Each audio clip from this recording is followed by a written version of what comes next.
E aí galera, tudo bem? Meu nome é Mário Velho, tô aqui com o Bruno Malanche, um grande amigo meu da infância. A gente cresceu junto, passando por muitas coisas boas e ruins junto. Vou contar algumas. Né?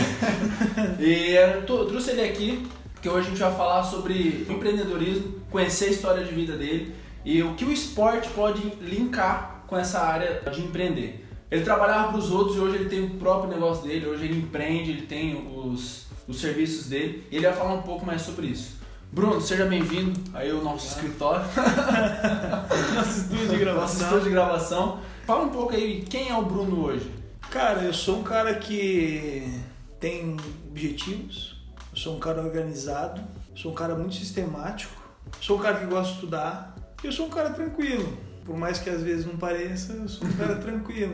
Sou um cara que gosta de fazer as coisas de uma forma calma e que sempre quis um objetivo para atingir, porém compreendendo que faz parte de tudo isso o processo. Então eu sempre me interessei pelo processo e não pelo objetivo final em si. O objetivo final acho que é consequência de um processo. Massa. Então eu tracei algumas coisas que eu venho dando seguimento agora. Logicamente estou muito longe de chegar onde eu quero, mas estou curtindo o processo e o processo está legal. Então hoje está vivendo o presente. Vivendo o presente, pensando no futuro, mas de uma forma organizada, assim, sabendo o passo a passo que é onde eu tenho que chegar e o que eu tenho que fazer para chegar. Bruno, legal, isso que você falou sobre curtir o processo, sempre focou no processo, nunca focou na parte final, cara, é fundamental. Me fala um pouco sobre sua infância e qual foi os pilares que fez você chegar no dia de hoje. Cara, falar da minha infância é falar de nós dois, né? Pra galera que vai assistir depois, pra quem não sabe, a gente é amigo há alguns tempo, né? Há alguns longos anos, a gente cresceu meio junto. Cara, eu comecei a trabalhar fora com 11 anos de idade. Meu pai me criou, na verdade, meu padrasto. Ele era um cara muito sistemático, muito rígido e não tinha conversa, assim. Ele era meio que por livre e espontânea pressão você trabalhar fora, assim. Não por necessidade, mas porque tinha que correr atrás do seu. Então ele sempre pegou muito no meu pé com isso, assim. Então, com 11 anos de idade ele me arrumou um trabalho. Daí, na época, meu pai foi militar e tudo. Daí depois ele começou a trabalhar com caminhão e abriu uma empresa de entrega de moto para fazer serviço terceirizado para algumas empresas. E na época ele fazia entrega para os restaurantes no centro, né, junto com a empresa dele. Eu lembro disso. E ele me arrumou um trabalho de garçom, cara. O nome do restaurante chamava-se Restaurante Cheiro Verde. Esse restaurante não existe mais hoje. E eu estudava no Colégio Moraes-Rego aqui no centro. Você também estudou lá comigo. Segundo dia de aula a gente foi pra direção juntos? No primeiro foi. No primeiro. Mas eu vou estragar depois. A entrevista eu vou contar. E eu estudava no colégio até 11h45 da manhã e saía do colégio e ia direto pro trabalho ali. Daí eu trabalhava, né, servindo almoço e tal, pro pessoal ali, bebida, etc. Era bem no centro da cidade. Depois eu almoçava lá por umas 3 da tarde e daí ia fazer as minhas coisas. Ganhava né? almoço? Ganhava almoço e R$5. Era o meu salário por dia. R$5 por dia o almoço. Naquela época era dinheiro. Isso foi em 2000 e... nem lembro quando foi. E na época R$5 era muito mais do que hoje. Hoje em dia R$5 a gente não consegue fazer muita coisa, né? Mas na época era. Por mais que seja pouco, era. Meados de 2007, 2008, por aí? Antes. Não, antes foi logo quando eu entrei no Moraes, foi em 2006.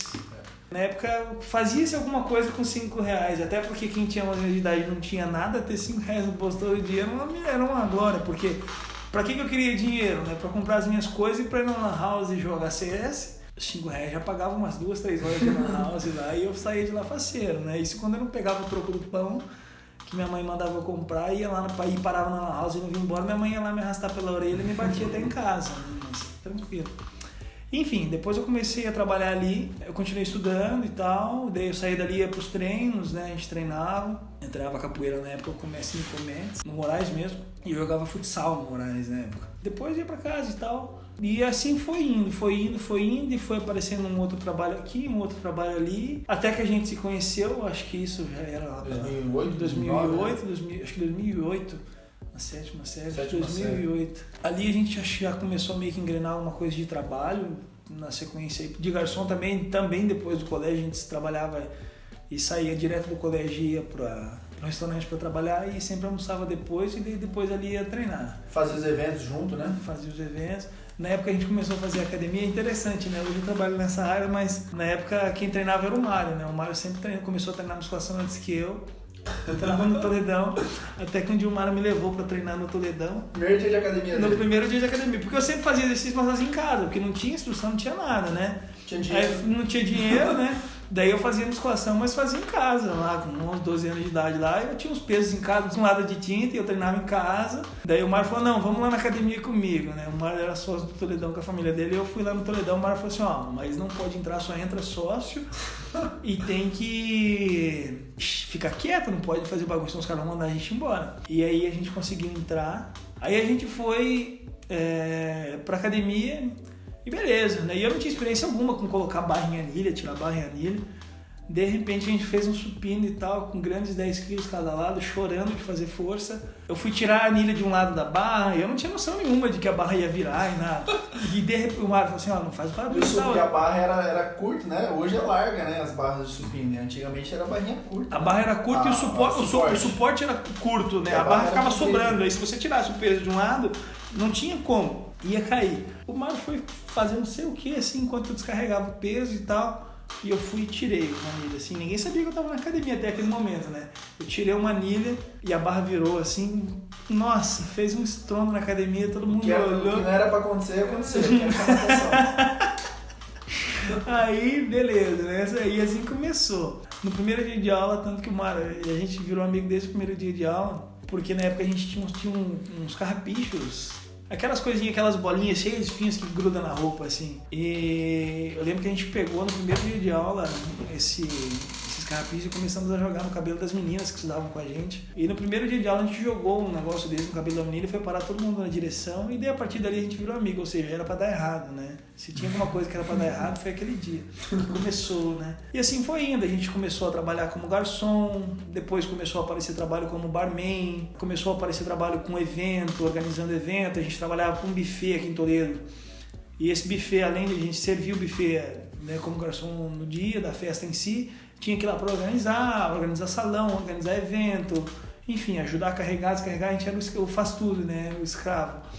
Mas foi legal. Aí dali o filho da dona da empresa, da dona do buffet, tinha uma empresa de barman, a gente começou a trabalhar como barman. E daí como a gente treinava e lutava também, começou a aparecer trabalho como segurança. Detalhe, com 15 anos de idade que eu comecei a trabalhar como garçom, antes eu já tinha dado aula de montagem e manutenção de computadores e eu já tinha trabalhado de servente de pedreiro.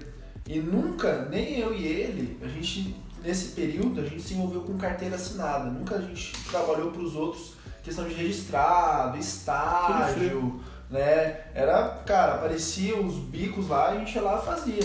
Né? E nesse tempo a gente já via, fazendo isso a gente ganhava mais que trabalhar para os outros. Né? Então a gente já tinha essa percepção. O lance da época, que também não tinha nem como registrar, porque não tinha idade... Trabalhava frio. Daí começou a aparecer uns trabalhos de segurança e não podia trabalhar de segurança. Primeiro, porque os dois eram menores de idade, né? Os dois tinham 16, 17 anos, 17 para 18. Não podia, para ser vigilante tem que ter mais de 21 anos, tem que ter curso e tal. Mas como a gente já treinava luta, já competia, já era atleta, o pessoal confiava na gente, principalmente na hora de sair na mão. Assim, quando o pau cantava lá, eles confiavam muito mais em nós do que em muita gente da equipe, velho, formado, que com 30 e poucos anos nas costas, que fugia pro banheiro quando a coisa pegava, e a gente nunca se preocupou, sempre foi meio inconsequente, assim. E assim foi indo, treinando, e comecei a estudar, e as coisas foram evoluindo até então. Nessa época também eu morava numa chácara dentro da cidade, saía do colégio, ia pro trabalho como garçom, vinha pra casa, ia treinar musculação primeiro, de bike, morava super longe, do outro lado da cidade. De lá eu vinha pra casa do treino, tinha que ajudar na chácara. Aí eu tinha que ir no mercado e eu tinha que buscar o resto do hortifruti, né, o lavagem, que eles chamam lá,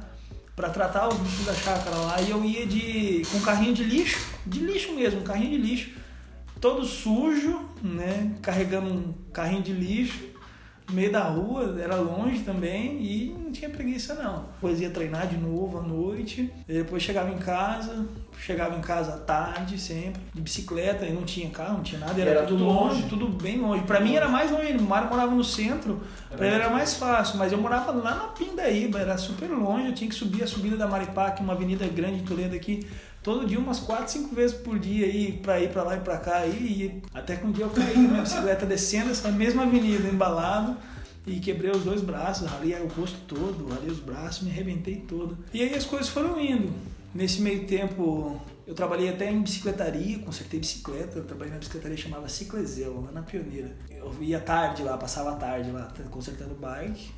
Meu salário na época, se eu não me engano, acho que era uns R$90 por mês, assim, o salário. Mano. E eu ficava o dia todo na oficina de bike, consertando bike, montando bike pra loja e tal. Daí o cara me ensinou a fazer tudo lá, montar as bikes. E daí foi indo, daí eu trabalhei lá, trabalhei como garçom. Eu comecei a trabalhar num restaurante no centro comercial ali, que tinha outro restaurante do lado onde você trabalhou, no Golden. Depois eu comecei a trabalhar nos 2, aí eu trabalhava de dia em um e voltava a trabalhar à noite no outro. Aí trabalhava ali, daí nas quartas-feiras a gente não treinava. Eu sofri um pouco nesse Golden aí, porque tinha um cara que trabalhava com a gente ali. E eu vinha de bicicleta lá na Pindaíba de longe, voltava pra casa à tarde, eu tinha que vir de novo. E daí esse cara começou a me sacanear e murchava o pneu da minha bicicleta, cara.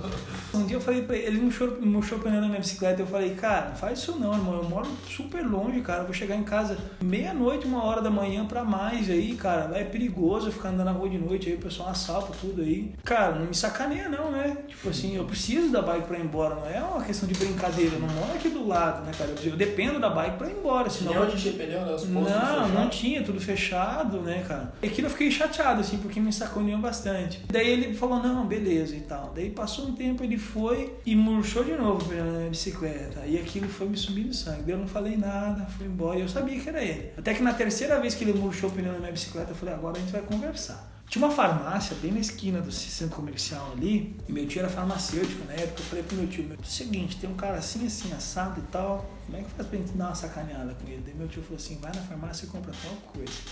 Na época ele falou pra eu comprar um Butalax, que era um laxante. Eu fui nessa farmácia, faceiro, cara. Era metade da minha diária do restaurante, eu fui e comprei esse Butalax. E era em gotas ainda, e daí naquele dia eu tava na Copa, era um dia de feirinha, e esse Eduardo foi trabalhar, e eu fui pra Copa, e daí a gente sempre comia alguma coisa, podia escolher o que quisesse comer da cozinha. Saiu o lanche dele da cozinha, veio pra Copa, eu peguei um copo vazio assim, e eu sabia que ele ia pegar um refrigerante, né? Eu já peguei um copo vazio, peguei aquele vidrinho assim, sabe, espremi ele dentro daquele copo, deixei aquele copo ali no canto, né, vazio. E peguei o lanche dele, abri também assim, cara, mas eu forrei.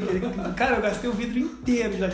Era pra dar umas 10 gotas, eu espremi o vidrinho todo, cara. Coloquei no lanche dele, ele chegou, eu falei, você quer um refrigerante? Ele falou assim, tá, me dá uma coca. Eu peguei uma coca na geladeira, já abri, já coloquei no copo pra ele, naquele copo que eu tinha deixado pingado já o Butalax, e dei pra esse cara comer o lanche e o refrigerante. Passou uma meia hora, 40 minutos, rapaz, eu vi esse cara correndo a rampa assim, mais verde, cara, e demorava pra voltar e não voltava, até que ele voltou. Falei, ué, cara, onde é que você tava? Nossa, mal.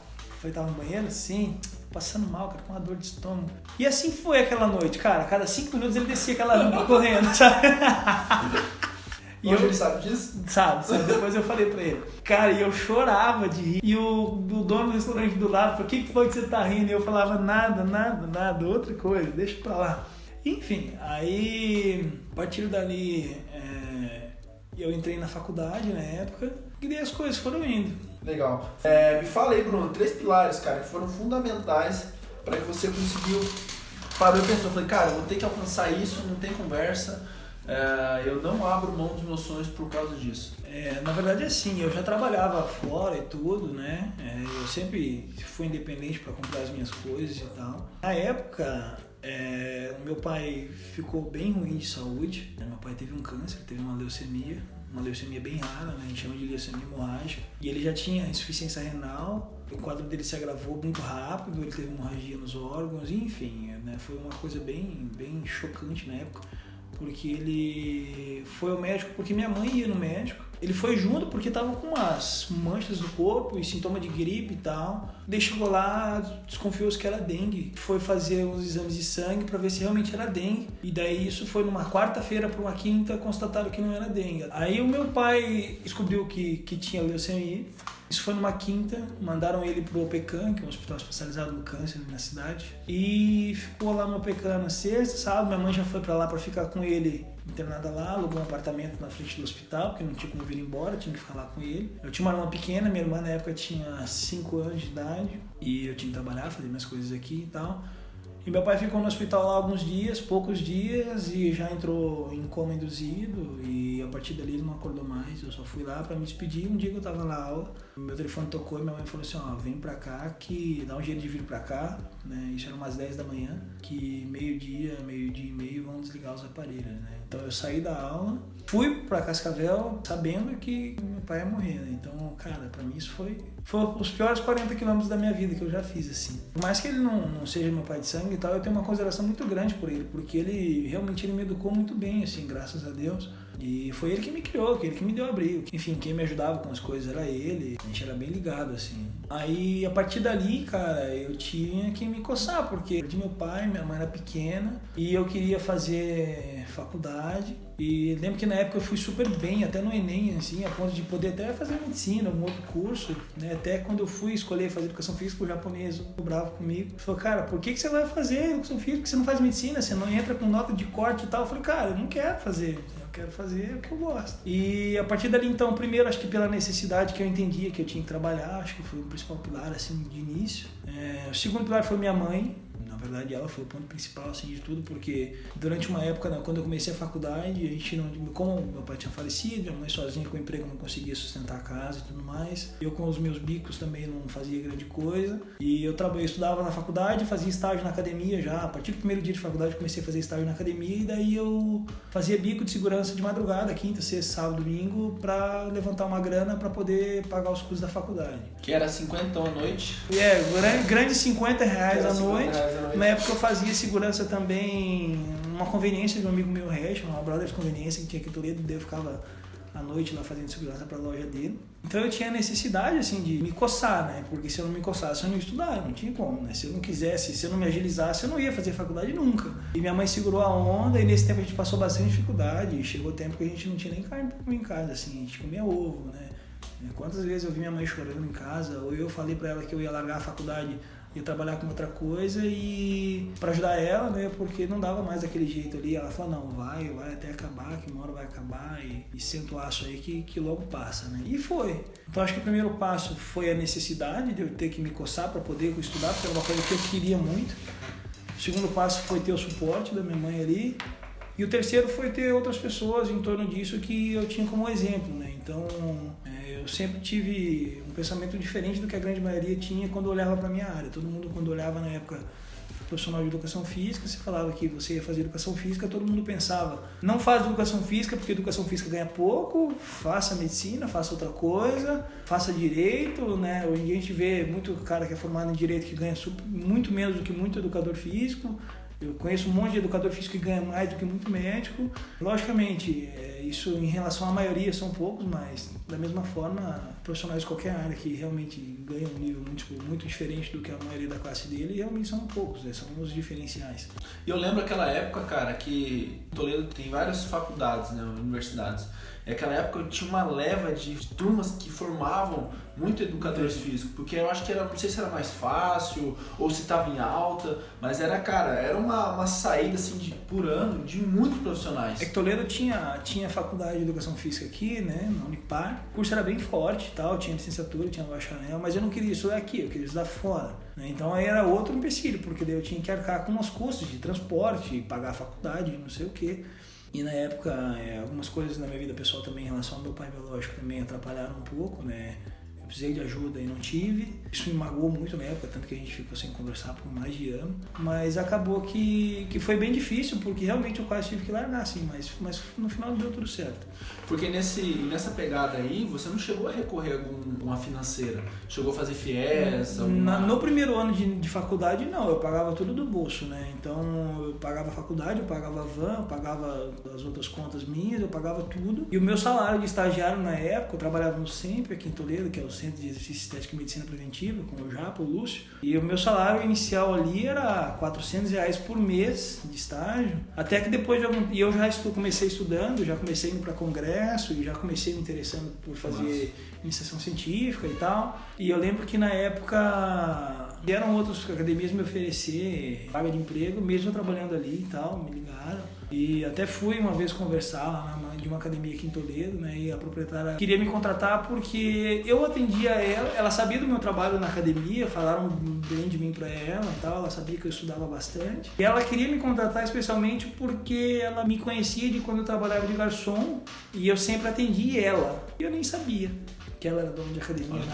E ela falou, cara, eu quero você aqui porque você me atendia lá e você me atendia muito bem. Então, se você atender o pessoal aqui bem, igual você me atendia lá, e sabendo que o teu trabalho realmente é bom, você vai ter um salário muito melhor do que o que você tem lá. Ela me ofertou um salário de R$700, R$800, alguma coisa assim. E... quase o dobro.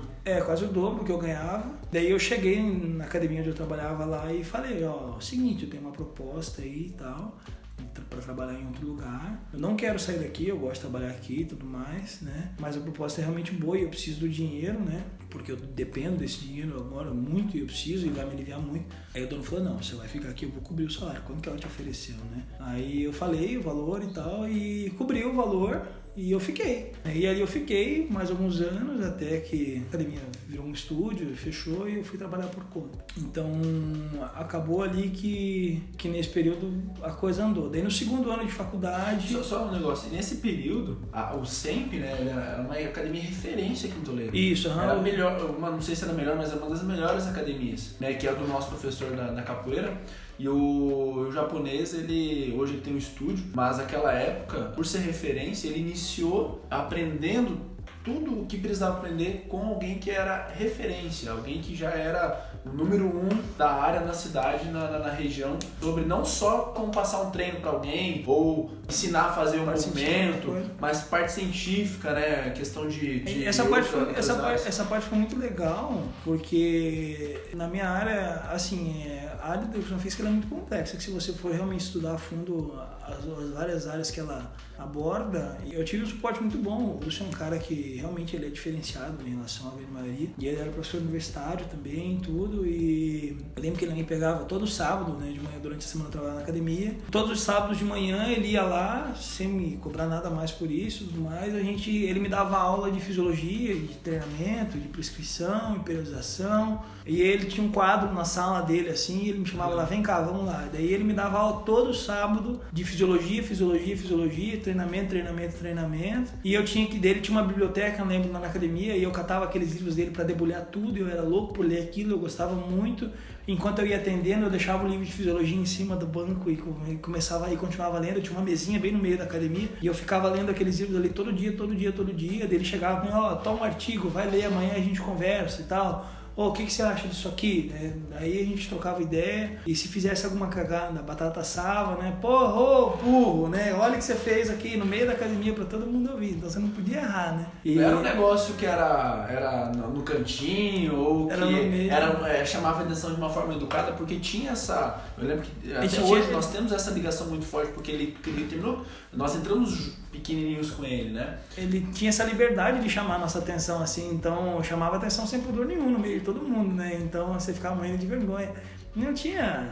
E aí eu comecei a fazer iniciação científica e comecei a estudar e comecei a continuar debulhando os livros e aí foi indo. Então nessa época, daí no segundo ano de faculdade eu acabei tendo que fazer um FIES da faculdade porque eu não tinha mais condição de aguentar as pontos, que a coisa realmente apertou naquela época, depois que o pai morreu e realmente não tinha grana, e daí eu acabei fazendo o FIES. Aí depois com o dinheiro da faculdade eu pagava a próxima faculdade e ia quitando o FIES da primeira. Então quem quer estudar dá um jeito, né? E aí foi. E nessa pegada aí, a gente tá vendo aqui que ele teria vários motivos para desistir, para desligar, falando, cara, eu vou trancar, vou continuar trabalhando como estágio, ou vou arrumar um trabalho, depois eu retorno.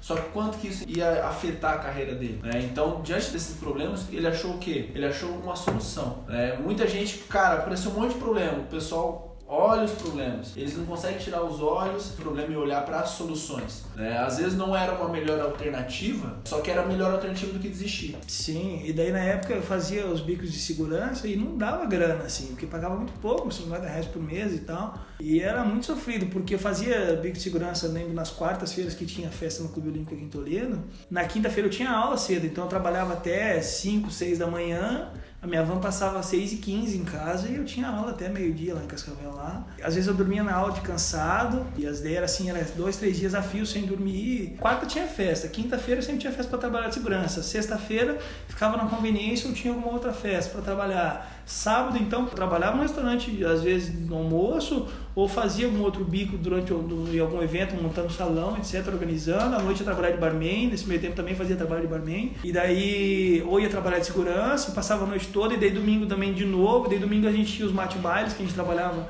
no interior aqui, e saía do mate-baile de madrugada, e segunda-feira tinha aula. Então eu começava realmente, vivia muito cansado. E eu treinava também, competia, então era muito cansativa a rotina. E assim foi passando o tempo. Até que daí eu acabei a graduação e tal, eu já estava fazendo pós-graduação, e aí as coisas foram indo, eu fui trabalhar por conta. E daí lá era ruim pra gente trabalhar em 2 na época, a gente até teve a ideia de fazer uma sociedade, porque eu estava me formando, e fazer uma parceria ali. Eu acabei optando por não, falei, não, agora não, talvez depois, a gente tenha uns planos futuros aí, talvez depois alguma coisa aconteça, mas naquele momento não. E eu fui fazer pós-graduação, estudar, daí nesse meio tempo, quando eu saí dessa academia que o Centro fechou, eu fui fazer os estágios finais de uma outra academia. Lá também foi bem complicado, porque quase que azedou o meu trabalho de conclusão de curso, porque o dono dessa academia quis me sacanear sem motivo algum, assim, na época eu lembro que ele era bem birrento, assim, com quem estudava. E eu segurava bastante a onda da academia, e no dia que eu tinha coleta no meu artigo, ele falou que eu não poderia coletar e tal. Eu falei, mas em outro horário, alguém vai coletar pra mim? Não, porque vai atrapalhar o teu trabalho. Eu falei, não, cara, o pessoal vai coletar, meu time duplo no TCC, meu orientador também iria lá coletar, eu não iria nem precisar colocar a mão. Não deixou eu coletar meu TCC, eu tive que coletar num outro dia, reorganizar todo mundo, eu perdi um monte da minha amostra, então quase perdi meu trabalho de conclusão de curso, a ponto de me formar e com os estágios feitos já.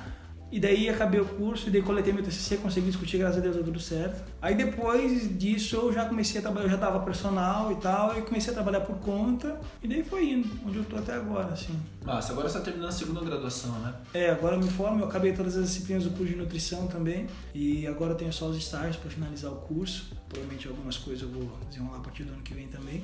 Daí eu acabei, fui fazendo outra graduação, já fui fazendo outra pós-graduação. O tempo foi passando, o tempo passa rápido. É uma coisa, quando você tem muita coisa para fazer, passa muito ligeiro, você não tem tempo de ficar vendo o tempo passar. Quem tem tempo para ficar olhando a hora passar, sem ter o que fazer, o tempo demora a passar. Quando você tem muita coisa, muito compromisso, e às vezes eu não consigo dar conta muito, porque é muita coisa, passa muito rápido, e quando você vê, você piscou, já foi, né? Então, de pilares, assim, o que foi aí foi a época a necessidade, minha mãe que me deu um suporte muito bom, e eu acho que o principal também os exemplos que eu tinha. Todo mundo falava que fazer esse curso era ruim porque não dava grana. Eu tinha o Lúcio, que era um cara, tipo assim, proprietário de academia, ele era super bem sucedido pra época. Eu tinha outros conhecidos também que eram super bem sucedidos, professores, universitários, tudo com educação física. Todo mundo tá falando que esse negócio não é bom.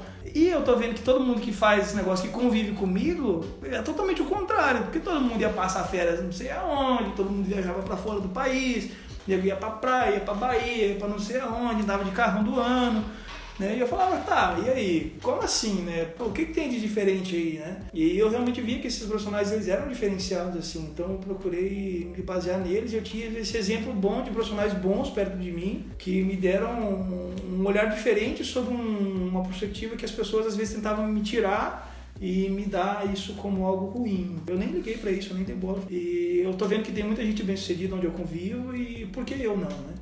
E eu tenho certeza que quem falava isso, cara, eram as pessoas que não tinham contato com pessoas que tinham sucesso nessa área. Ou que tinham fracassado também. E pessoas que tinham fracassado, né? Ou pessoas que não tinham resultado, né? Então todas as áreas, cara, temos que ver quem tem sucesso naquela área e modelar essas pessoas. Eu acredito também que quanto mais você se envolvia nessa área, mais você convivia com essas pessoas e mais isolado você ficava, né? Mais distanciado do mundo, das coisas ali, questão de amizades, de coisas insignificantes. Terminava focando, porque, cara, o cara que vai terminar desenvolvendo uma especialidade, uma especialização, ela se desliga do mundo. Você tem que querer realmente aquilo, você tem que realmente focar. Então, estudar ocupa tempo.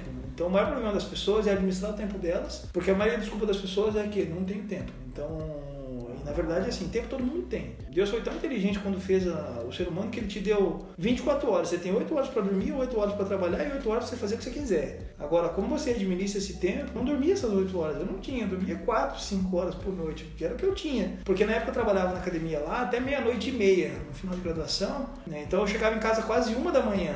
E eu ia pro outro dia cedo pra aula, voltava, chegava em Toledo da aula como eu vinha de van. E o que eu fazia na época? Eu colocava podcast pra vir ouvindo no celular, né? E aquilo foi indo e o tempo que eu organizava era o que fazia a diferença, assim. Eu sempre aproveitei muito o meu tempo. Como estudar ocupa tempo, as pessoas falam que não tem tempo, não é porque ela não tem tempo, porque ela administra mal o tempo que ela tem.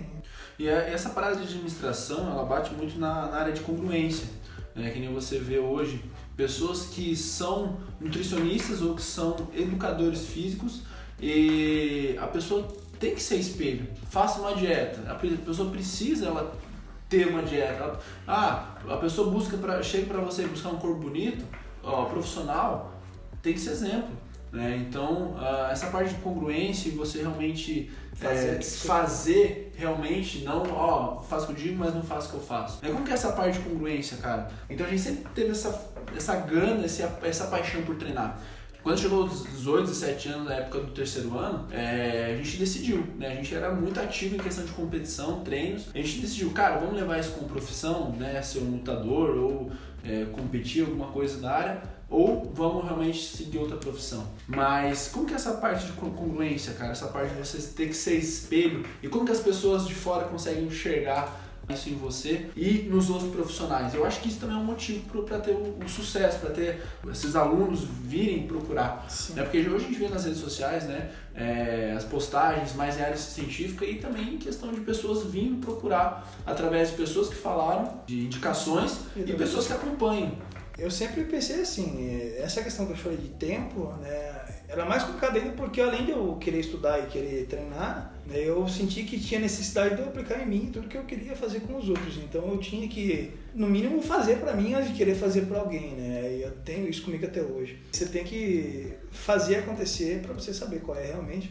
E ainda assim, ter a experiência comigo mesmo não me dá a condição de fazer isso com outras pessoas. Então por isso que eu sentia a necessidade de ter a base teórica, porque só a prática sem teoria é ignorância, né? E a teoria sem prática é só papel. Então eu tinha que conciliar essas duas coisas e fazer comigo mesmo. Então, como sempre gostei, eu sempre tive facilidade. E isso também eu vejo que as pessoas procuram, porque não tem como você falar para alguém fazer alguma coisa se você não faz com você mesmo. Você não precisa ter necessariamente, por exemplo, eu vou falar sobre sucesso financeiro, não necessariamente eu preciso ser um cara milionário, mas eu tenho que estar fazendo alguma coisa pelo meu sucesso financeiro. Não tem como eu falar para alguém sobre sucesso financeiro se eu sou um cara que é falido. E se eu não me reergui? Se eu falir e me reergui, como é o caso de algumas pessoas, ótimo, esse cara passou na pele o que é aquilo, ele sabe se reerguer.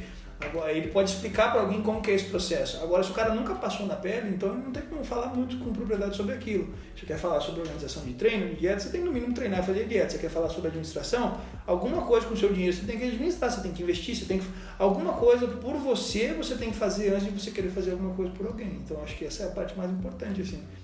E o exemplo não é a melhor maneira de falar, né? É o único. O exemplo é o que realmente fala mais alto. O exemplo arrasta. As pessoas falam muito, cara, que não gostam de vender, né? Então, para vender eu preciso ser um vendedor. E não. Eu venho perguntar pro Bruno, se você vende hoje, né, e o que você entrega, o que você agrega na vida das pessoas hoje?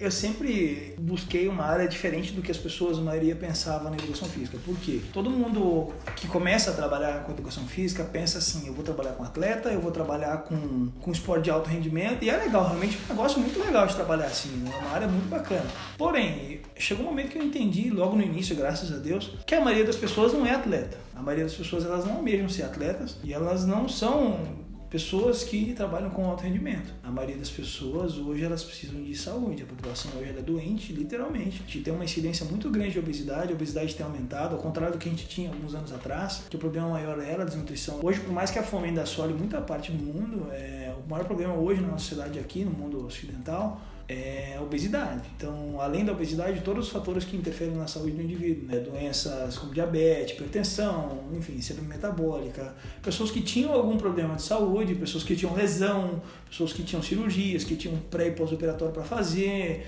que precisavam de acompanhamento, um pouco mais de conhecimento, e trabalhar com esse tipo de coisa é um risco grande, então você tem que dominar aquilo que você vai fazer, porque senão você se sujeita a alguma coisa que você não domina e você pode proporcionar algo muito ruim para essa pessoa, porque ela já está no estado debilitado e se você não fizer alguma coisa decente com ela, você vai fazer cagada. E aonde tem pessoas que têm mais poder aquisitivo? Porque hoje nós somos essa área, né? E a gente vê que os atletas, cara, a grande maioria são pessoas que não tem grana. Por quê? Começa desde pequeno, quer tentar vida como no futebol, na luta, em qualquer área. O cara, ele tá correndo atrás de patrocínio e não tem dinheiro pra investir. Né? Nós somos bolsistas, né? A gente tinha essa experiência comigo mesmo, você também. Né? A gente sabia que o atleta não tinha dinheiro, porque a gente também foi atleta. Então, a gente sabia, porque nós não tínhamos dinheiro. Então, se a gente não tinha vantagem, outras pessoas também, daí quem convivia com nós também não tinha. Então, aqui o pessoal não tinha esse amparo para pagar o que eu precisava, né? Então, eu falei, cara, eu vou para outro ramo, por quê? Porque lá, assim, ou o cara tem um poder aquisitivo para te pagar, porque ele tem essa condição e tudo mais, ou ele vai pagar porque ele precisa, porque se ele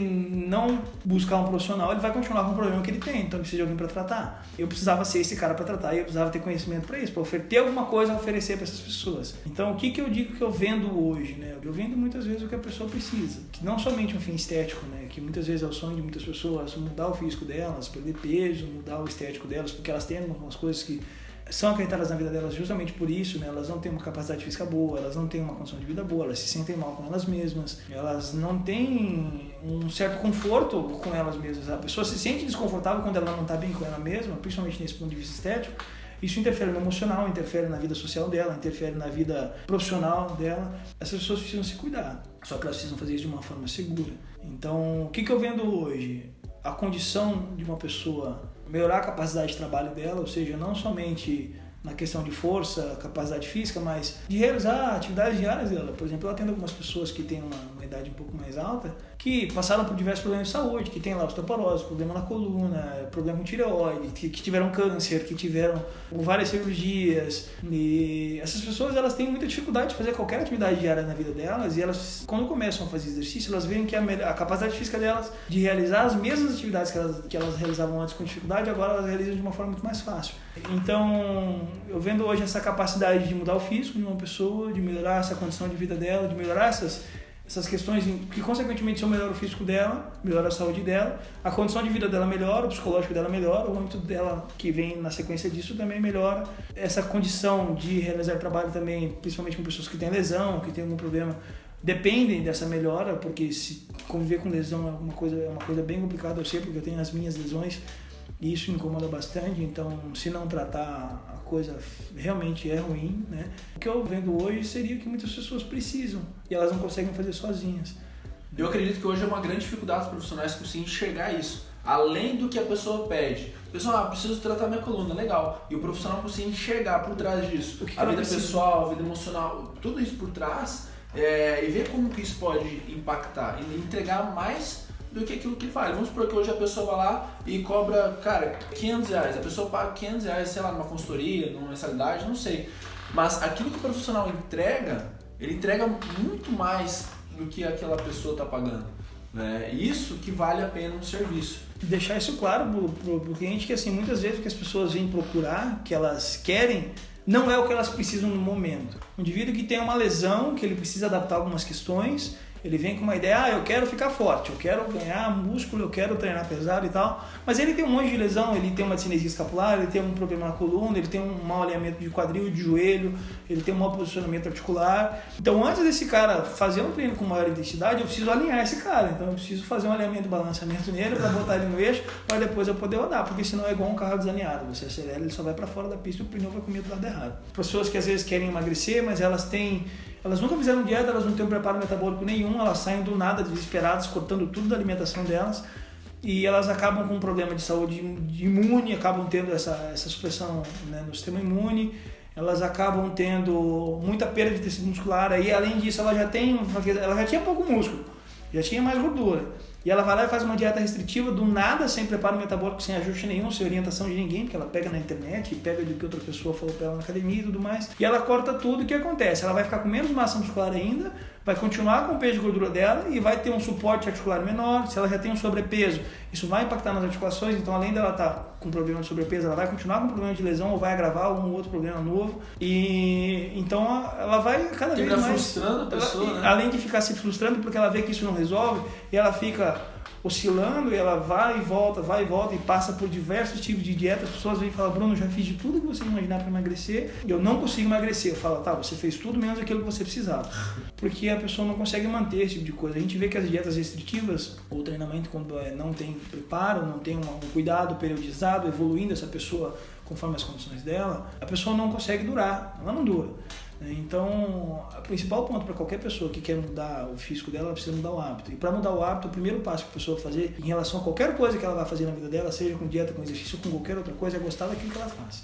A pessoa tem que curtir o processo, ela tem que estar interessada no processo. Se ela não está interessada no processo, se só está interessada no resultado final, ela vai passar a vida toda procurando uma solução para o problema que ela criou em muito tempo, ou seja, passou 20 anos fazendo alguma coisa e ela quer resolver em 2 meses. Não tenho certeza absoluta que não vai ser em 2 meses que ela vai resolver esse problema. E a pessoa acha que está tendo resultado, porque ele emagrece, ela na balança, vê a calça ali, tá sobrando, e vai ver por dentro como é que tá. A composição corporal muda. Então a gente precisa diferenciar, né?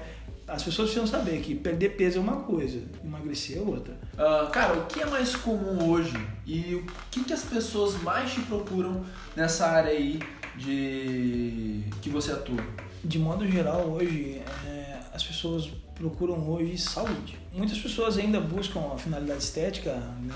Um corpo mais estético, mais massa muscular, todo mundo, porque é o que todo mundo quer. Todo mundo quer ficar shapeado, quer botar o shape, né? Igual o pessoal fala. Todo mundo quer ficar com um corpo bacana.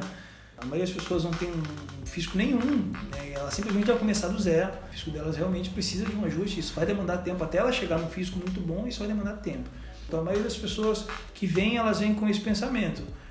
Eu preciso de um físico melhor, né? E elas querem fazer isso de uma forma rápida. Porém, quando elas se deparam com a verdade que realmente as coisas vão levar mais tempo, muitas vão engrenar no processo. Então eles acabam realmente parando no meio do caminho. Eles não conseguem. Por quê? Porque não faz parte do hábito dela. Então não adianta a pessoa, se ela não mudar o hábito dela e a forma dela de pensar em relação àquilo, ela não vai conseguir manter isso por muito tempo. Então não adianta eu montar a melhor dieta do mundo, o melhor treino do mundo, organizar tudo de uma forma mais legal. Primeiro, se essa pessoa não conseguir fazer aquilo que eu quero que ela faça. Se ela não gostar daquilo que ela está fazendo, ela não vai conseguir manter isso. Então, as pessoas têm muita dificuldade de dar continuidade no processo. Elas iniciam, passam um período, e elas não dão continuidade. Porque aquilo não faz parte de quem elas são, né? Se fizesse realmente, você veria na rua um monte de pessoa com um corpo realmente diferenciado, e não é o que você vê. Então, acho que isso, a maioria das pessoas que me procuram hoje, vem nesse sentido, até porque é a área que eu dou segmento. Eu não vendo estético, eu vendo saúde. E a saúde proporciona o estético, né? Acho que é uma consequência.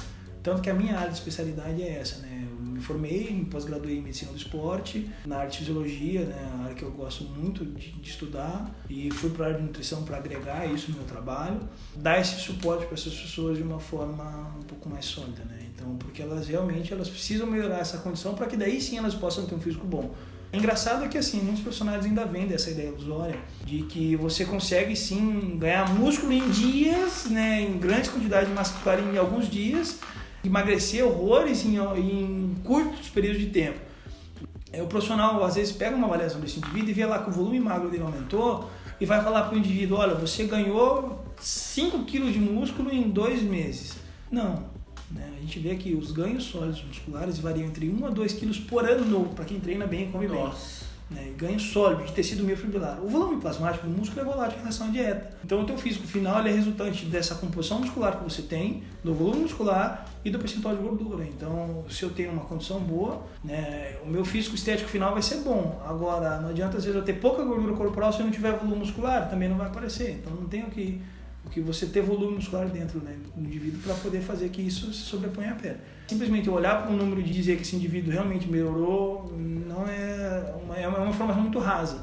E esses profissionais, eu acredito que eles terminam passando essas dietas, esses treinos milagrosos, vendendo isso, porque às vezes eles não têm uma capacidade de conseguir realmente desenvolver um atleta, né? De conseguir motivar, envolver, descobrir o objetivo final. Porque hoje o que a gente vê? Pessoas que a gente acabou de falar, pessoas que chegam querendo um milagre e não tem um motivo real para conseguir continuar. Treinei 6 meses, perdi o que tinha que perder, agora eu posso voltar à minha alimentação normal. A pessoa não consegue enxergar um objetivo final e ela termina fazendo um processo curto, uma meta pequena de 6 meses, 1 ano, e termina desistindo. Porque hoje um senhor, uma senhora, uma pessoa que está pós-operatório, ela não quer ficar com um corpo bonito, ela quer reabilitar, ela quer qualidade de vida. E como conseguir passar isso, né, pro seu cliente, ao ponto de pegar e falar assim, nossa, esse aqui é o seu objetivo, esse aqui é o seu resultado, esse aqui é o processo, né? A gente conseguir mostrar essa visão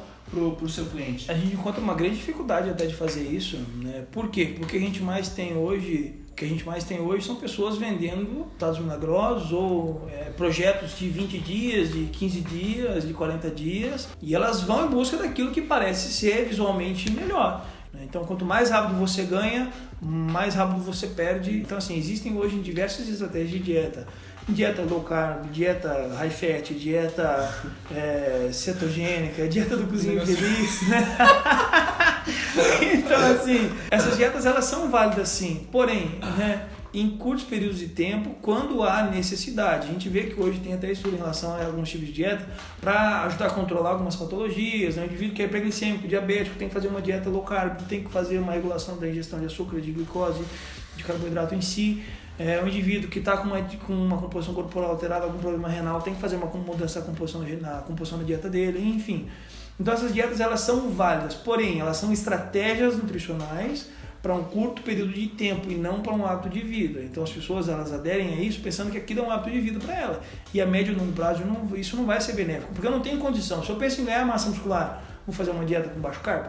Não faz muito sentido, né? Então eu vou fazer o baixo carbo quando? Quando eu tiver um físico bom, eu quiser dar uma secada, quando eu quiser dar uma alinhada, por um curto período de tempo eu vou fazer um ajuste na minha dieta. Agora isso não vai ser mantido sempre. Então qual que é o maior problema das pessoas? Aderir a alguma coisa sustentável. Se eu não consigo manter aquilo por muito tempo, isso também se eu manter não vai ser bom, por que eu vou fazer isso? Então eu posso aderir sim, de uma forma organizada, orientada, sem que isso prejudique minha saúde. Pra gente fechar, Bruno, qual é a lição que a gente consegue tirar do esporte pro empreendedorismo? Cara, acredito que assim, as pessoas elas estão interessadas no que elas querem.